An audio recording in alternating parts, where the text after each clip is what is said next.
तो वे उत्तराखंड सत्र में कार्यवाही के दौरान पहाड़ी मैदानी विवाद पर काफी हंगामा देखने को मिला था। कैबिनेट मंत्री डॉक्टर प्रेमचंद अग्रवाल का आरोप है कि कांग्रेस विधायक मदन बिष्ट ने पहाड़ियों के साथ सौतेला व्यवहार करने का आरोप लगाया था, जिस पर कि मंत्री डॉक्टर प्रेमचंद अग्रवाल ने इसका जवाब भी दिया। साथ ही क्षेत्रवाद की राजनीति न करने की भी मांग की। मंत्री प्रेमचंद अग्रवाल ने आरोप लगाया कि इस बीच सदन की कार्रवाई को विपक्षी नेताओं ने उनके बयान को तोड़ मरोड़ कर पेश किया है। अभी जब नियम 58 के तहत मैं जवाब दे रहा था, जो हमारे माननीय सदस्य जी के कहने पे मेरे द्वारा कुछ शब्द ऐसा बोला जिसे बहुत तोड़ मरोड़ के पेश किया जा रहा है। और निश्चित रूप से मेरा जो आशय था कि उत्तराखंड में सभी प्रदेशों के लोग रहते हैं, राजस्थान है, मध्य प्रदेश है, यहाँ से भी लोग यहाँ रहते हैं और ये बात ठीक है, उत्तराखंड सभी का है और हम सब उत्तराखंड के हैं, उत्तराखंड हमारा है। ये बात मैं सिर्फ इसलिए कह रहा हूँ, कुछ बातें बाहर बहुत ज्यादा उसको तोड़ मोड़ के पेश की गई। और मैं माननीय अध्यक्ष जी, मेरा जन्म यही हुआ है, दुख का विषय यह है माननीय अध्यक्ष जी, इस प्रकार के बात को जब मैं ये बोल रहा हूं कि सारे उत्तराखंड में और उसको किसी और रूप में वहां प्रस्तुत किया गया, तो मुझे लगता है मेरे लिए भी दुख का विषय। और ये मुझे खराब लग रहा है ये कहते हुए कि मैं अपने आप को कह रहा हूं कि मैं उत्तराखंडी हूं। मुझे कहना पड़ रहा है एक आंदोलनकारी के बाद कि मैं उत्तराखंडी हूं। उत्तराखंड विधानसभा की कार्रवाई जारी, आपको सीधे लिए चलते हैं। तो अन्य क्षेत्रों में भी है, लेकिन 4 जनपदों में प्रमुख रूप से है। तो जनजातीय सलाहकार परिषद की प्रक्रिया भी गतिमान है, जिसमें हमारे पंचायत प्रतिनिधि और अन्य लोगों को नामित करने का भी सुझाव, उसको नामित करने का भी हम सोच रहे हैं। तो मान के चलिए कि हम बहुत जल्द इस पे भी गठन करेंगे। माननीय सदस्य गोपाल, मैं माननीय बस इतना अनुरोध कर रहा था कि अब माननीय सदस्य इसकी कटौती का प्रस्ताव वापस ले लें। मैं अपनी कटौती पर बल देता हूँ। माननीय गोपाल सिंह राणा जी, क्या आप अपनी कटौती को प्रस्ताव वापस ले रहे हैं? नहीं। प्रश्न यह है कि अनुदान संख्या 31 अनुसूचित जनजातियों का कल्याण के अंतर्गत संपूर्ण अनुदान के अधीन मांग की राशि घटाकर 1 रुपया कर दी जाए। जो मान्य सदस्य इसके पक्ष में कृपया हाँ कहें, जो मान्य सदस्य के विरोध में कृपया नहीं कहें।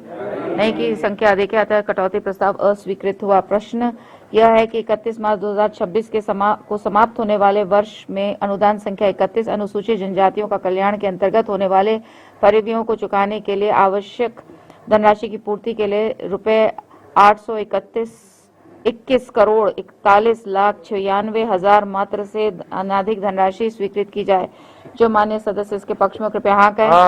जो मान्य सदस्य के विरोध में हो कृपया नहीं कहें। हाँ की संख्या अधिक है, अतः मांग की राशि स्वीकृत हुई। अच्छा, इसमें कल आएगा। कल बहुत सारे। मत संख्या 8, माननीय वित्त मंत्री जी। माननीय अध्यक्ष जी, मैं आपके अनुज्ञा से उत्तराखंड विनियोग विधेयक 2025 को प्रस्तावित करने हेतु सदन की अनुज्ञा मांगता हूँ। प्रश्न यह है कि उत्तराखंड विनियोग विधेयक 2025 को पुरस्थापित करने हेतु सदन की अनुज्ञा दी जाए। जो मान्य सदस्य के पक्ष में कृपया हाँ कहें। जो मान्य सदस्य के विरोध में कृपया नहीं कहें। हाँ की संख्या अधिक है, अतः अनुज्ञा दी गई। मत संख्या 9, माननीय वित्त मंत्री जी। माननीय अध्यक्ष जी, मैं आपकी अनुज्ञा से उत्तराखंड विनियोग विधेयक 2025 को प्रस्तावित करता हूँ। प्रतियां वितरित की जाए। मत संख्या 10, माननीय वित्त मंत्री जी। माननीय अध्यक्ष जी, मैं आपकी अनुज्ञा से प्रस्ताव करता हूं कि उत्तराखंड विनियोग विधेयक 2025 पर विचार किया जाए। प्रश्न यह है कि उत्तराखंड विनियोग विधेयक 2025 पर विचार किया जाए। जो मान्य सदस्य इसके पक्ष में कृपया हाँ कहें। जो मान्य सदस्य के विरोध में है कृपया नहीं कहें। हाँ की संख्या अधिक है, अतः प्रस्ताव स्वीकृत हुआ। खंडशः विचार। प्रश्न यह है कि खंड 2 एवं खंड 3 खंड 1 के सूची प्रस्तावना और शीर्षक इस विधेयक के अंग माने जाएं। जो माननीय सदस्य इसके पक्ष में कृपया हाँ कहें।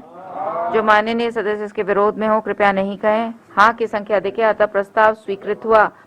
अतः खंड 2 एवं खंड 3 खंड 1 एवं अनुसूची प्रस्तावना और शीर्षक इस विधेयक के अंग बन गए। मत संख्या 11, माननीय वित्त मंत्री जी। माननीय अध्यक्ष जी, मैं आपके अनुज्ञा से प्रस्ताव करता हूं कि उत्तराखंड विनियोग विधेयक 2025 पारित किया जाए। प्रश्न यह है कि उत्तराखंड विनियोग विधेयक 2025 पारित किया जाए। जो मान्य सदस्य के पक्ष में हो कृपया हाँ कहें। जो मान्य सदस्य के विरोध में कृपया नहीं कहें।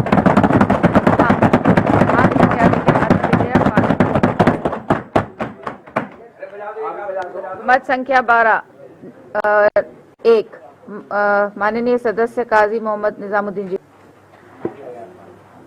माननीय अध्यक्ष जी, मैं आपके माध्यम से जनपद हरिद्वार के विधानसभा क्षेत्र मंगलौर, झबरेड़ा, जनपद हरिद्वार एवं विधानसभा क्षेत्र जसपुर, जनपद उधम सिंह नगर के जर्जर स्कूल भवनों के स्थान पर नवीन भवन निर्माण संबंधी नियम 54 के अंतर्गत प्रस्तुत करता हूं। अध्यक्ष महोदय, मैं आपका आभारी हूं, आपने इसको गृहता पर लिया और इस पर चर्चा नियम 54 के अंतर्गत चर्चा आई। ये शिक्षा सबसे गंभीर विषय है और जब सबसे ज्यादा गंभीर हो जाती है कि अलग अलग पॉलिसीज इस पर आती हैं।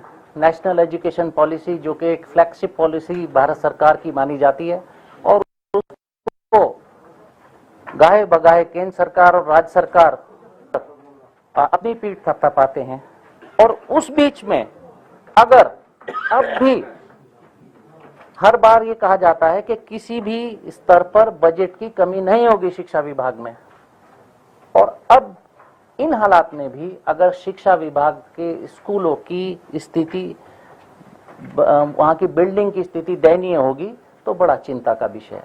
फिर सवाल ये भी उठता है कि वो पैसा कहाँ लग रहा है और कहाँ जा रहा है।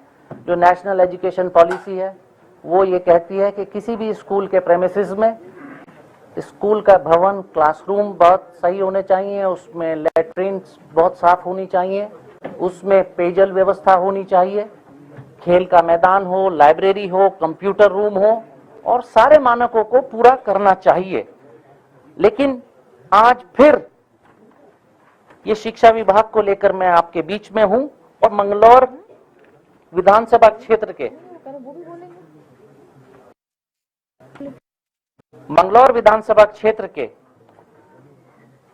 मैं नाम बोल देता हूं। School number 5, number 6, number 8, number 9, number 12 और नंबर 13। अध्यक्ष महोदय, इनके पास अपने भवन नहीं है और ये अभी भी किराए के भवनों में चल रहे हैं, किसी धर्मशाला या किसी के निजी भवन में चल रहे हैं और इनकी स्थिति आज भी बहुत खराब है।